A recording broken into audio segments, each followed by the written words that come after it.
Puji nama Tuhan, Bapak Ibu Saudara sekalian. Hari ini adalah hari yang berbahagia buat kita semua. Kita bisa berkumpul bersama-sama walaupun di dalam rumah kita masing-masing. Kita percaya bahwa Roh Kudus ada bersama dengan kita. Tuhan hadir di tengah-tengah ibadah kita. Walaupun ibadah kita secara online, tetapi Tuhan itu ada di mana-mana. Saudara, sebab itu biar kita mau sama-sama mendengarkan firman Tuhan pada hari ini. Saudaraku, hari ini adalah hari Paskah. Hari di mana Tuhan Yesus itu bangkit. Tuhan Yesus bangkit dari antara orang mati. Dia tidak mati, saudaraku, dia hidup. 3 hari lamanya dia dikubur.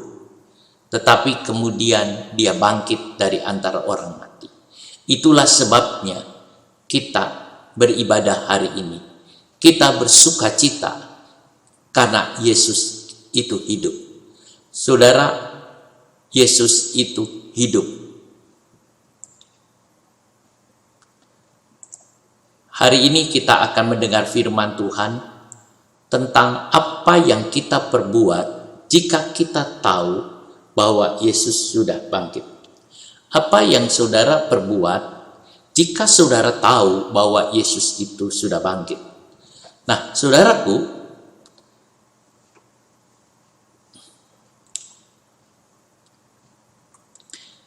hari Minggu adalah hari penting buat kita. Sebab Yesus bangkit pada hari Minggu. Para murid yang biasanya berkumpul pada hari Sabat, tetapi kali ini berkumpul pada hari Minggu. Sebab dia mengingat bahwa hari Minggu adalah hari kebangkitan Tuhan. Kisah Rasul 20 ayat yang ke-7, Paulus berkumpul dengan murid-muridnya untuk beribadah. Sebab itu ibadah kita adalah hari Minggu. Untuk mengingat bahwa Yesus itu hidup dan sudah bangkit. Sebab itu di dalam setiap kali kita ibadah, baik di rumah, baik dimanapun kita berada, kita percaya bahwa Yesus ada di tengah-tengah kita. Saudara, Yesus ada bersama dengan kita. Hari Minggu adalah hari Tuhan bagi kita. Hari ini saya ucapkan selamat hari Minggu, selamat ibadah, selamat merayakan kebangkitan Tuhan. Saudaraku, Yesus sudah bangkit. Ya, kita percaya itu. Hal itu juga dikatakan oleh Rasul Paulus kepada jemaat yang ada di Korintus. Bahwa Yesus telah menampakkan diri kepada banyak orang, bahkan lebih dari 500 orang. Dalam 1 Korintus 15 ayat yang ke-4 sampai 8, saya baca demikian bunyinya, bahwa ia telah dikuburkan, atau Yesus telah dikuburkan, dan bahwa ia telah dibangkitkan pada hari yang ketiga sesuai dengan kitab suci. Dia bangkit pada hari ketiga. Bahwa ia telah menampakkan diri kepada Kefas dan kemudian kepada ke-12 muridnya. Sesudah itu ia menampakkan diri kepada lebih dari 500 saudara sekaligus. Kebanyakan dari mereka masih hidup sampai sekarang, tetapi beberapa di antaranya telah meninggal. Selanjutnya ia menampakkan diri kepada Yakobus, kemudian kepada semua rasul. Dan yang paling akhir dari semuanya ia menampakkan diri juga kepadaku, sama seperti kepada anak yang lahir sebelum waktunya. Saudara, Yesus menampakkan diri kepada Kefas, Petrus, lalu kemudian menampakkan diri kepada 12 murid, dan dia menampakkan diri kepada 500 orang sekaligus. Peristiwa kepada 500 orang sekaligus itu pada waktu Yesus naik ke sorga. Nah, saudara, Yesus bangkit itu nyata. Lalu Yesus menampakkan diri kepada Yakobus, kembali lagi kepada semua rasul, dan terakhir kepada Paulus. Saudara, Yesus menyatakan dengan tubuh kebangkitan, bukan dengan gambar atau roh atau mimpi, tapi fakta nyata dan bisa dipegang, bisa dijamah. Saudara, Yesus itu betul-betul bangkit. Nah, rasul-rasul, bapak-bapak gereja, dan kita semua juga percaya bahwa Yesus sudah bangkit. Saya yakin saudara juga percaya bahwa Yesus bangkit. Sama seperti saya juga percaya Yesus itu sudah bangkit. Dia tidak mati, saudara, seperti yang lain. Tetapi Yesus itu bangkit. Kita sudah merasakan kebangkitan Yesus. Kita sudah merasakan dampak dari kebangkitan Yesus. Bahwa ada kehidupan yang luar biasa. Bahwa ada kesegaran rohani. Bahwa ada kuasa Roh Kudus. Saudara, di dalam kebangkitan Yesus. Banyak para martir zaman dulu, ia rela mati. Ia tidak mau menyangkal Yesus. Dia mau tetap bersama dengan Tuhan. Sebab di dalam kematiannya, ia melihat Kristus. Misalnya Stefanus. Waktu Stefanus berkhotbah, dan khotbahnya itu begitu tajam, sehingga orang-orang Yahudi itu terpukul dan tertempelak. Lalu mereka itu marah, lalu mereka itu merajam Stefanus. Saudaraku, waktu Stefanus dirajam, Stefanus mati, lalu kemudian Stefanus itu berdoa dan dia melihat Yesus berdiri di sebelah kanan Bapa. Hatinya dikuatkan dan membuat dia memandang. Dan terakhir dia mengatakan, Bapa ampuni dosa mereka. Saudara, sebab apa? Sebab dia sudah melihat, dia tahu bahwa Yesusnya hidup. Banyak hal, saudara. Ada Polikarpus, ada Justinus Martir, ada banyak orang-orang kudus di zaman dulu, bahkan di zaman sekarang, yang rela mati daripada menyangkal Yesus. Karena dia tahu ibadahnya benar. Karena dia tahu bukan kepada Tuhan yang mati, tetapi kepada Tuhan yang hidup, yang sudah bangkit dari antara orang mati, yang sudah menang dari maut, saudara. Itu Yesus kita. Nah, saudaraku, kita lihat kembali kepada bagiannya, saudara. Setelah Yesus mati, Allah menyuruh Yusuf dari Arimatea datang ke Pilatus untuk meminta mayat Yesus untuk dikuburkan, saudara. Dia datang. Allah yang menyuruh. Mengapa? Karena Bapa tidak mengizinkan mayat Yesus dirusak. Sebab sudah cukup sampai di kayu salib. Saudara, Bapa merencanakan satu kebangkitan. Dan sebab Yesus harus bangkit.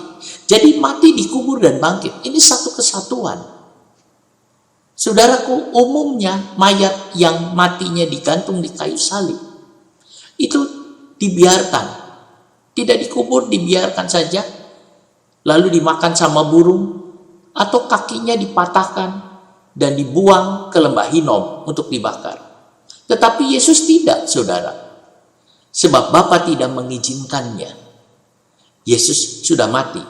Dan Pilatus menyerahkan kepada Yusuf Arimatea. Lalu Yusuf mengambil tubuh itu dan dikuburkan.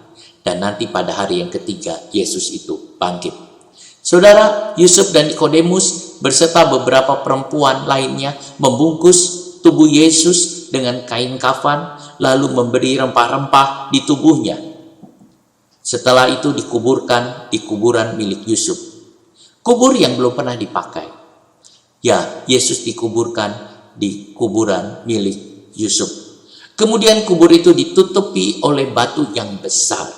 Kubur itu ditutupi oleh batu yang besar.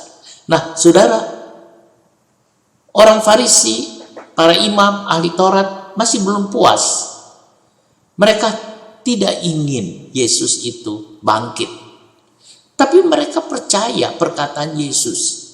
Pada waktu Yesus mengatakan bahwa pada hari yang ketiga dia akan bangkit. Lalu ia memohon kepada Pilatus agar kubur Yesus itu dimeteraikan. Sehingga batu itu tidak bisa digeser lagi. Saudara, dimeteraikan, dan sehingga batu itu tidak ada yang bisa mendorongnya atau membukanya. Karena meterai itu. Saudara, cap dari kaisar, meterai atau cap kaisar atas batu itu menjadikan satu bukti yang kuat bahwa kecuali ada kuasa yang lebih besar dari pemerintahan Romawi yang bisa menggesernya. Dan memang batu itu terguling, saudara. Ketika batu itu terguling, tentu ini adalah kuasa Allah. Saudara, kuasa Allah yang besar. Orang Farisi juga meminta kepada Pilatus bukan hanya kubur batu itu dimeteraikan, Tetapi dia minta beberapa prajurit untuk menjaga kubur itu. Sebab saudara, orang mereka takut bahwa Yesus itu akan bangkit. Dalam Matius pasal yang ke-27 ayat yang ke-62,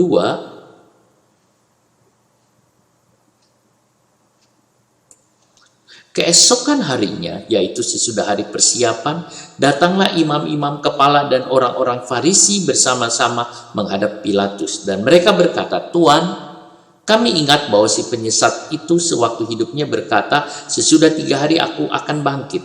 Karena itu perintahkanlah untuk menjaga kubur itu sampai hari yang ketiga. Jikalau tidak, murid-muridnya mungkin datang untuk mencuri dia, lalu mengatakan kepada rakyat, ia telah bangkit dari antara orang mati. Sehingga penyesatan yang terakhir akan lebih buruk akibatnya daripada yang pertama."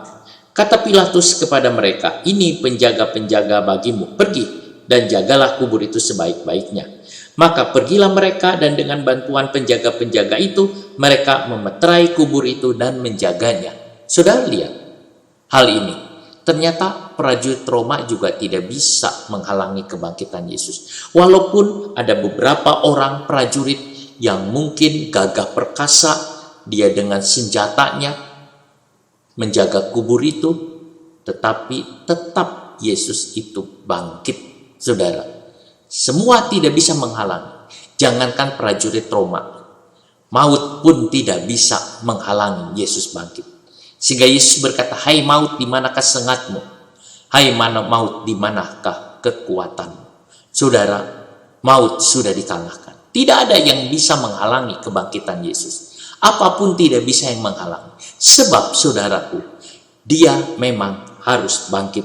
Sebab dia adalah pemenang. Dia sudah menang atas segalanya. Dia menang atas iblis, dia menang atas dosa, dia menang atas dunia, dia menang. Yesus adalah pemenang. Apakah Yesus bangkit harus batunya terguling? Jawabannya tidak.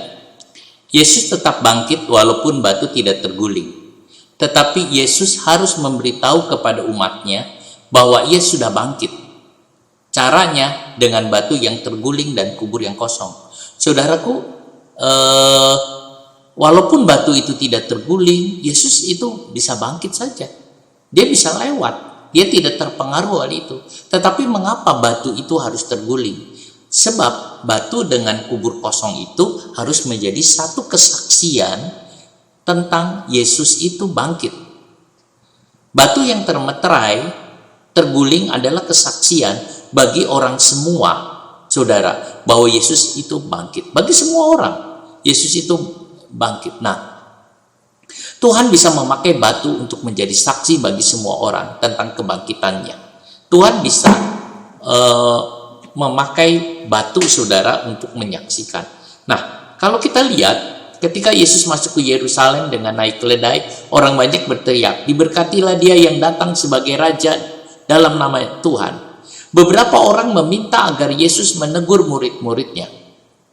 Tetapi Yesus berkata, "Aku berkata kepadamu bahwa jika mereka ini diam, maka batu ini akan berteriak." Sudah lihat ini. Nah, jadi kita lihat pada waktu Yesus mati, semua murid-murid diam. Demikian juga pada waktu kebangkitannya, tidak ada kesaksian yang nyata, tidak ada iman yang teguh daripada murid-murid. Bahkan murid-murid sudah tercerai-berai, mereka merasakan hopeless gitu, tidak ada harapan sama sekali. Saudara, sekarang Yesus bangkit. Yesus memakai batu yang besar untuk menyaksikan kebangkitan Yesus. Batu itu digulingkan oleh malaikat. Saudaraku, lalu kubur itu memang kosong. Sebab Yesus itu sudah bangkit. Ketika batu terguling, kuburan terbuka, Petrus dan Yohanes masuk ke dalam. Dia lihat kubur itu kosong. Dan kain lenan pembungkus tubuh Yesus tergeletak di situ. Kain peluh yang berada di atas kepalanya terpisah dan terlipat dengan rapi. Saudara lihat, mereka masuk, mereka membuktikan, mereka menyaksikan, ternyata kosong. Bahkan kain lenan itu sudah terlipat rapi. Saudaraku, itu yang kita lihat. Yohanes 20 ayat 3, maka berangkatlah Petrus dan murid yang lain itu ke kubur, keduanya berlari bersama-sama, tetapi murid yang lain itu berlari lebih cepat daripada Petrus sehingga lebih dulu sampai di kubur. Jadi Yohanes itu sudah sampai di kubur lebih dulu. Nah, ia menjenguk ke dalam dan melihat kain kapan terletak di tanah. Yohanes melihat kain kapan itu terletak di tanah, akan tetapi tidak masuk ke dalam. Maka datanglah Simon Petrus juga menyusul dia dan masuk ke dalam kubur itu. Ia melihat kain. Maka datanglah Simon Petrus menyusul dia dan masuk ke dalam kubur itu. Ia melihat kain kapan terletak di tanah. Saudara, sama. Sedangkan kain peluh yang tadinya ada di kepala Yesus tidak terletak dekat kain kapan itu, tetapi agak di samping di tempat yang lain dan sudah tergulung. Maka masuklah juga murid yang lain yang lebih dahulu sampai di kubur itu, dan ia melihatnya dan percaya. Sebab selama itu mereka belum mengerti isi kitab suci yang mengatakan bahwa ia harus bangkit dari antara orang mati. Lalu pulanglah kedua murid itu ke rumah. Sudah lihat batu yang terguling, kubur yang kosong, kain linen, kain peluh memberitahukan bahwa Yesus sudah bangkit. Benda-benda ini menyaksikan bahwa Yesus itu memangnya hidup dan bangkit. Tetapi murid-murid masih belum memahami hal ini, karena hal itu tidak ada di dalam pikirannya. Padahal Yesus sudah memberitahukan sebelumnya. Saudara, ini yang ada. Kesaksian masih belum cukup, saudaraku. Lalu malaikat memberitahukan kepada perempuan-perempuan ini. Perempuan-perempuan ini pagi sekali dia sudah datang, saudara. Saya coba baca di Injil Lukas, ayat Lukas 24, saya baca dari ayatnya yang pertama. Tetapi pagi-pagi benar pada hari pertama minggu itu mereka pergi ke kubur membawa rempah-rempah yang telah disediakan mereka. Mereka mendapati batu sudah terguling dari kubur itu. Dan setelah masuk mereka tidak menemukan mayat Tuhan Yesus. Saudara, itu yang kita lihat. Nah, malaikat itu berkata, "Mengapa kamu mencari dia yang hidup di antara orang mati? Ia tidak ada di sini, ia telah bangkit. Ingatlah apa yang dikatakannya kepada kamu ketika ia masih di Galilea, yaitu bahwa anak manusia harus diserahkan ke tangan orang-orang berdosa dan disalibkan dan akan bangkit pada hari yang ketiga." Saudara lihat, malaikat itu berkata, ia tidak ada di sini, ia telah bangkit. Ingatlah apa yang dikatakannya kepada kamu. Jadi saudara, dikatakan, ia tidak ada di kuburan, ia tidak ada di sini. Ia sudah bangkit. Saudara, Tuhan masih mengutus malaikatnya untuk menjelaskan kebangkitan. Batu terguling tidak cukup. Lalu kemudian kain lenan tidak cukup. Kain peluh tidak cukup. Tuhan masih mengutus malaikatnya memberitahukan bahwa Yesus itu bangkit. Lalu bagaimana sikap orang-orang ketika tahu bahwa Yesus itu sudah bangkit? Saudara, banyak sikap-sikap yang mereka buat. Kita melihat prajurit Roma. Para prajurit Roma itu, saudara, dia tahu Yesus itu bangkit sebab dia mengalami kejadian yang luar biasa yang membuat mereka itu terkejut, hatinya terguncang, saudara. Dia melihat, dia mengalami satu gempa bumi. Lalu kemudian ada malaikat yang menggulingkan batu dan duduk di atas batu itu. Saudara, Matius 28 ayat 2.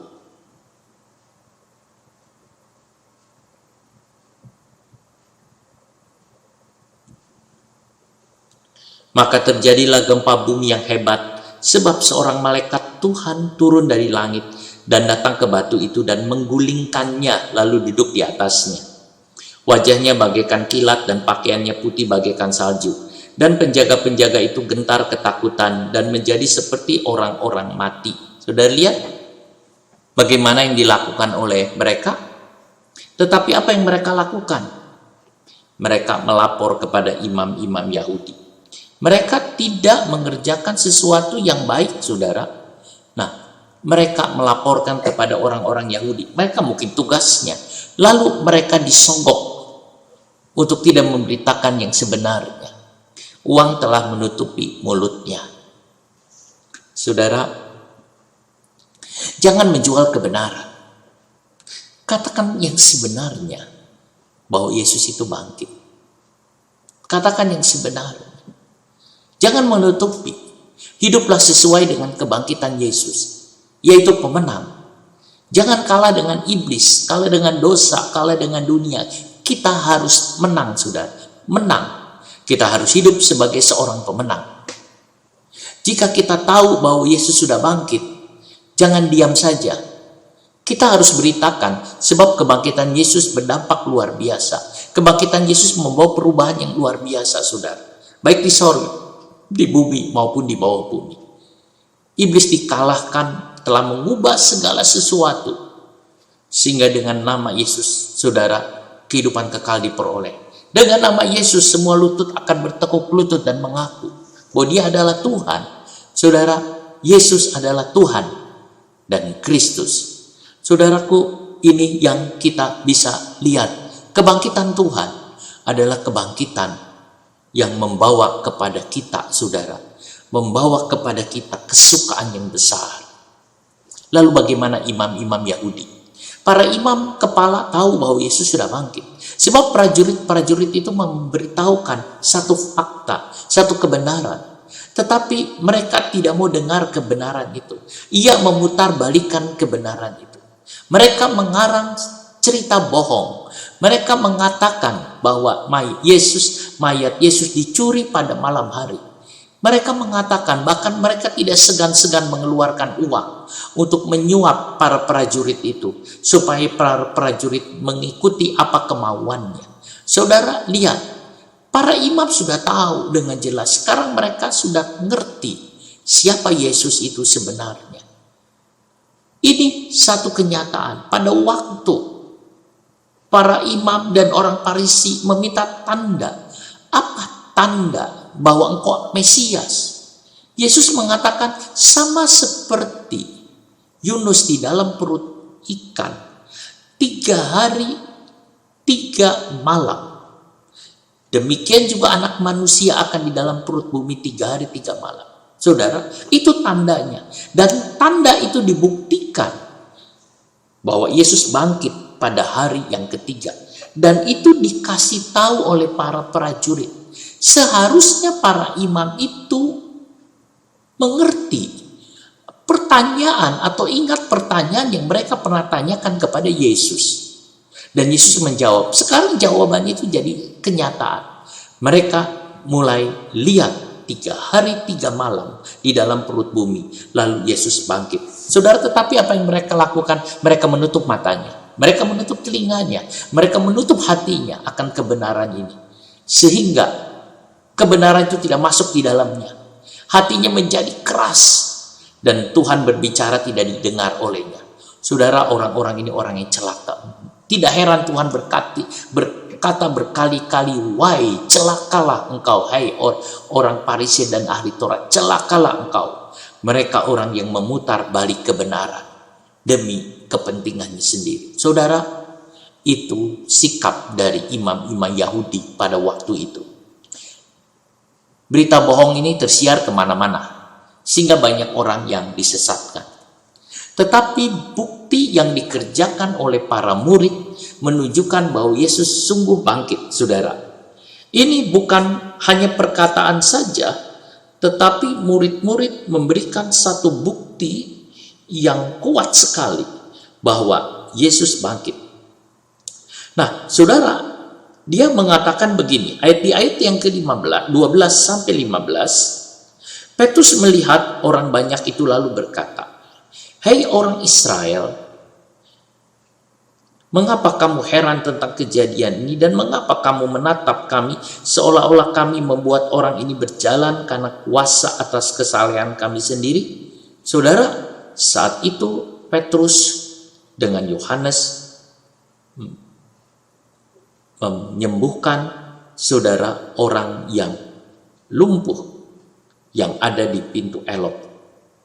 Sehingga orang-orang heran. Kenapa mereka bisa lakukan itu? Lalu Petrus berkhotbah dan dia berbicara kepada semua orang. Mengapa kamu heran? Allah Abraham, Ishak dan Yakub, Allah nenek moyang kita telah memuliakan hambanya, yaitu Yesus yang kamu serahkan dan tolak di depan Pilatus. Walaupun Pilatus berpendapat bahwa ia harus dilepaskan, tetapi kamu telah menolak yang kudus dan benar, serta menghendaki seorang pembunuh sebagai hadiahmu. Demikianlah ia, pemimpin kepada hidup telah kamu bunuh, tetapi Allah telah membangkitkan dia dari antara orang mati, dan tentang hal itu kami adalah saksi. Dan karena kepercayaan dalam nama Yesus, maka nama itu telah menguatkan orang yang kamu lihat dan kamu kenal ini. Dan kepercayaan ini telah memberi kesembuhan kepada orang ini di depan kamu semua. Jika kita tahu bahwa Yesus sudah bangkit, kita harus mengatakan yang sebenarnya. Jangan seperti para imam yang mengabarkan berita bohong, sebab kebohongan akan menyesatkan banyak orang. Saudara, jadilah orang yang benar yang mengatakan kebenaran. Beranilah bicara yang benar. Katakan yang sebenarnya, bahwa Yesus itu memang bangkit dan hidup. Dan kita merasakan kebangkitan itu. Kehidupan Yesus itu memberkati kita semua. Bagaimana dengan Maria? Saudara, Maria tahu Yesus bangkit, sebab malaikat Tuhan memberitahukan kepadanya.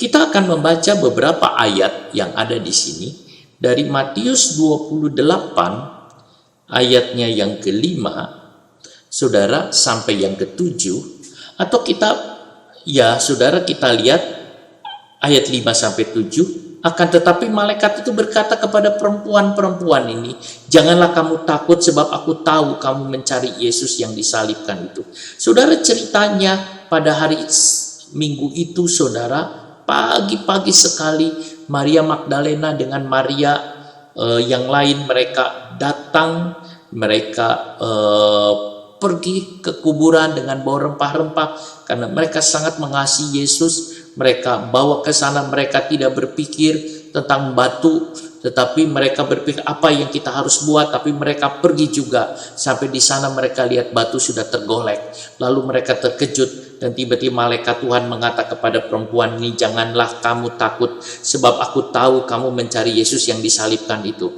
Ia tidak ada di sini, sebab ia telah bangkit. Saudara, ia telah bangkit, sama seperti yang telah dikatakannya. Mari, lihatlah tempat ia berbaring. Saudaraku, Yesus itu sudah bangkit. Sekarang malaikat Tuhan yang memberitahu kepada perempuan-perempuan ini.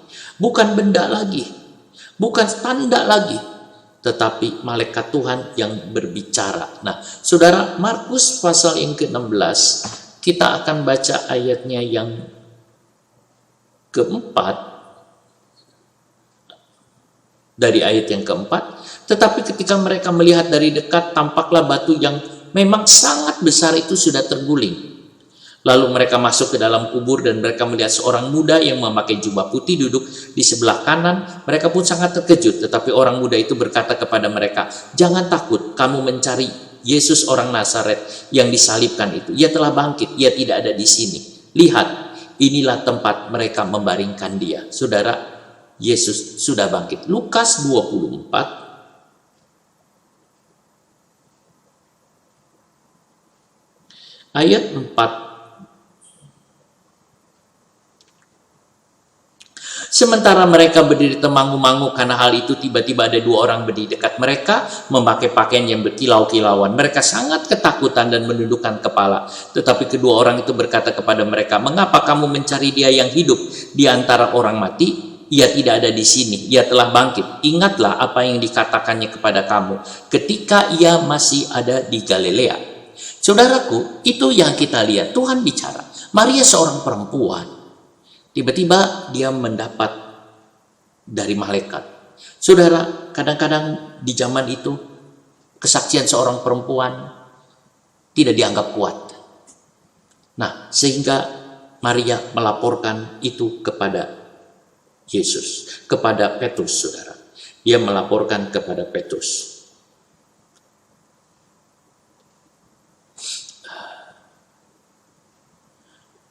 Yohanes pasal 20.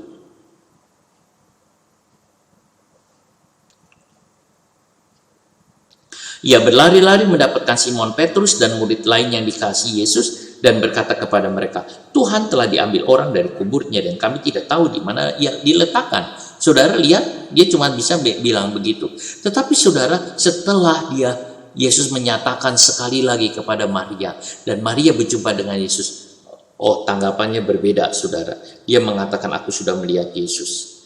Ayat 18, Maria Magdalena pergi dan berkata kepada murid-murid, aku telah melihat Tuhan. Dan juga bahwa dia yang mengatakan hal-hal itu kepadanya. Maria masih belum cukup kuat kesaksian dari malaikat. Lalu kemudian Yesus menampakkan diri kepada Maria. Sungguh Yesus sangat mengasihi bagi orang-orang yang mau mencari dia. Kalau saudara mau mencari dia, mungkin saudara malaikat memberitahu. Tetapi itu kurang kuat. Yesus sendiri yang akan kasih tahu. Sehingga kita punya pegangan yang kuat. Memang kita tidak cari malaikat, saudara. Tetapi kita cari Yesus. Yesus yang ada. Dan Yesus akan datang kepada orang yang mencari dia. Sebab itu cari dia. Jika kita percaya bahwa Yesus sudah bangkit, kita harus percaya, kita harus bicara dengan segenap iman kita. Kita harus hidup dalam suasana kebangkitan, bukan kematian. Suasana kebangkitan adalah suasana sukacita. Orang Kristen adalah orang yang sukacita. Paulus menjaga selalu hatinya penuh dengan sukacita. Dimanapun ada dia tetap sukacita. Dalam penjara pun sukacita. Sebab dia percaya Yesus itu sudah bangkit. Dan Yesus itu ada. Yesus itu hidup. Yesus ada. Sekarang juga Yesus ada bersama dengan kita. Yesus ada bersama dengan saudara. Saudara, bukan kematian, bukan suasana duka, tapi suasana sukacita. Memang waktu Yesus mati, semua murid berduka dan tercerai berai, saudara. Tetapi Yesus telah bangkit. Ada kekuatan baru. Yesus telah bangkit. Ada semangat baru, ada pengharapan baru. Saudara, Yesus bangkit, ada semangat baru, pengharapan baru. Memang Yesus adalah Mesias, anak Allah yang hidup. Dia adalah anak Allah yang hidup.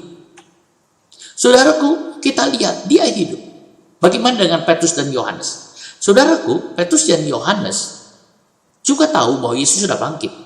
Sebab ia masuk ke dalam kubur. Ayat yang kita baca di Yohanes 20 ayat 4-8, bagaimana Yohanes dengan Petrus itu berlari, dan Yohanes lari lebih dulu. Dia melihat kain kafan tergeletak di tanah, lalu kemudian Petrus masuk ke dalam kubur itu. Kubur itu, saudara, cuman ada kain kafan dan kain peluk. Yesus tidak ada, kosong. Dan itu sungguh, saudara, Yesus itu tidak ada. Dia bangkit. Batu tergeletak. Ini masih suasana pagi. Belum banyak orang yang masuk. Mereka yang lebih dulu masuk. Mereka lihat masih seperti apa adanya. Saudara, itu yang ada. Dan mereka menyaksikan dengan mata mereka sendiri bahwa semua itu kosong, saudara. Lalu kemudian mereka berkumpul dengan murid-murid Yesus yang lain. Dan mereka masih mendiskusikan tentang kebangkitan Yesus. Di tengah-tengah mereka sedang berdiskusi, saudara, Yesus menampakkan diri kepada mereka. Yohanes 20, 19-20. Ketika hari sudah malam pada hari pertama minggu itu, berkumpullah murid-murid Yesus di suatu tempat dengan pintu-pintu yang terkunci karena mereka takut kepada orang-orang Yahudi. Pada waktu itu datanglah Yesus dan berdiri di tengah-tengah mereka dan berkata, damai sejahtera bagi kamu. Dan sesudah berkata demikian, ia menunjukkan tangannya dan lambungnya kepada mereka. Murid-murid itu bersuka cita ketika mereka melihat Tuhan. Jadi saudara, kita lihat ini. Nah, jika kita tahu bahwa Yesus hidup, kita pasti bersuka cita bahwa ibadah kita bukan ibadah kepada yang mati, tetapi kepada yang hidup. Saudaraku, Tuhan itu hidup. Dia anak Allah yang diutus menjadi manusia untuk menebus dosa manusia. Kematian Yesus menghapus dosa manusia. Kebangkitannya membenarkan kita. Saudara, itu yang ada. Sebab itu saudara, hiduplah dalam sukacita kepada Tuhan. Sekarang kita tahu bahwa Yesus memang sudah bangkit. Kita percaya. Lalu apa yang kita harus lakukan jika kita tahu bahwa Yesus itu sudah bangkit? Saudara, memangnya bagi kita, kita tenang, kita senang, kita memperoleh kehidupan yang kekal. Itu membuktikan ibadah kita adalah ibadah yang benar, saudara. Ini membuktikan bahwa ibadah kita adalah kepada Allah yang hidup, Yesus yang hidup. Dia yang dibangkitkan, dan dia juga yang akan datang kembali pada saatnya. Saudaraku, Yesus yang bangkit, dia juga akan datang kembali ke dunia pada yang kedua, saudara. Dia akan membawa semua orang-orang kudusnya. Oh saudaraku, kematian, kebangkitan Yesus adalah kabar baik bagi semua orang. Sebab itu beritakanlah, jadikanlah sekalian bangsa murid Yesus. Matius 28 ayat 19 sampai 20 disebut perintah amanat agung. Tuhan mengatakan beritakanlah, kabarkanlah, jadikan sekalian bangsa muridku. Jadikan sekalian bangsa muridku. Kasih tahu kematian dan kebangkitan Yesus adalah kabar baik bagi semua orang. Saudara, kekristenan dasar utamanya adalah kematian dan kebangkitan Yesus. Itu adalah keselamatan bagi jiwa kita, saudara. Itu adalah keselamatan. Sebab itu, saudara, kebangkitan Yesus adalah kabar baik dan kabar sukacita buat kita. Itu kabar kemenangan buat kita. Saudara, kalau saudara susah, kalau saudara lagi sedih, kalau saudara lagi bingung, kalau saudara lagi resah terhadap situasi yang ada pada hari ini, mungkin situasi dari wabah corona ini, atau situasi dari ekonomi yang ada, atau situasi dari segala usaha yang jadi sepi atau apapun, saudara jangan saudara takut, jangan saudara bingung. Saudara, Yesus kita hidup. Dia hidup. Itulah sebabnya saudara, percayalah kepada Dia. Dia hidup. Saudara katakan kepada Tuhan, Tuhan, Engkau adalah segalanya. Engkau hidup. Aku tahu Engkau sudah bangkit dari kematian. Sebab itu saudaraku, biarlah saudara mengalami kemenangan dengan Tuhan. Mengalami kemenangan dengan Tuhan. Saudara, hari ini bagi saudara yang sakit, percayalah kepada Yesus. Percayalah kepada Yesus. Saudara yang lagi sedih dan susah, percayalah kepada Yesus. Mintalah kepada Yesus, Tuhan, Engkaulah kebangkitan bagi kami. Engkau adalah hidup. Kau sudah mati dan Kau sudah bangkit. Yesus, aku percaya kepadamu. Mari saudara kita berdoa. Kita nyanyikan satu nyanyian. Sebab Dia hidup ada hari esok. Sebab Dia hidup ada hari esok. Sebab Dia hidup, ku tak gentar, karena ku tahu Dia pegang hari esok. Hidup jadi berarti sebab Dia hidup. Sebab Dia hidup ada hari esok. Sebab Dia hidup, ku tak gentar, karena ku tahu Dia pegang hari esok. Hidup jadi berarti sebab Dia hidup. Terima kasih banyak Bapa buat semua yang Kau berikan bagi kami. Terima kasih untuk firman-Mu hari ini. Terima kasih Tuhan, Engkau bangkit, Kau menang. Tuhan, biar kebangkitan-Mu itu bekerja di dalam kami, sehingga kami disegarkan roh kami tiap hari karena Kau bangkit. Hari ini juga Tuhan, Kau jamah yang sakit, Kau sembuhkan. Yang lemah Kau kuatkan. Kau beri kemenangan Tuhan bagi anak-anak-Mu yang dalam kesulitan, di dalam nafkah dan ekonominya. Di dalam nama Tuhan Yesus Kristus, Tuhan berkati lagi Tuhan, berkati Tuhan. Engkau tolong Tuhan Yesus, kuasa-Mu bekerja. Haleluya Yesus, haleluya. Tuhan terima kasih. Terima kasih banyak Bapa, terima kasih. Biar Tuhan Yesus kemenangan-Mu itu bekerja dalam kami. Terima kasih untuk firman-Mu hari ini. Dalam nama Tuhan Yesus kami berdoa. Amin.